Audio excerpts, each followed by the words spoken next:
અમરેલી જિલ્લાના ખાંભા તાલુકાના કંટાળા ગામે માત્ર 3 વીંઘા જમીનની ભાગબટાઈના વિવાદમાં સગા મોટા ભાઈએ પરિવાર સાથે મળીને પોતાના જ નાના ભાઈની કુહાડી અને લાકડી વડે ઘાતકી હુમલો કરી નિર્મમ હત્યા કરી નાખી છે। વિવાદિત જમીનમાં મોટા ભાઈ ખેડ કરવા જતા નાના ભાઈએ પહેલા કાયદેસરના ભાગ પાડવાનું કહેતા જ મામલો વિચક્યો હતો અને આ હિંસક ઝઘડામાં પતિને બચાવવા વચ્ચે પડેલા મૃતકના પત્ની અને અન્ય એક મહિલા પણ લાકડીઓ વડે હુમલો કરી ગંભીર ઇજાઓ પહોંચાડવામાં આવી હતી।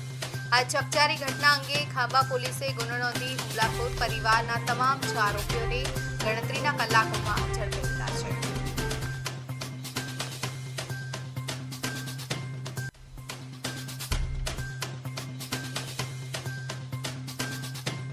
નાનજીભાઈ ભગવાનભાઈ સુંદરબા, તેમના પુત્ર રાજુ નરસિંહ અને એમના જે બીજા પરિવારના સભ્યો છે તેમના દ્વારા એમની ઉપર હુમલો કરવામાં આવ્યો હતો અને જેનામાં રાઘવભાઈ ભગવાનભાઈ સુંદરબા છે તેમનું મૃત્યુ થયું છે।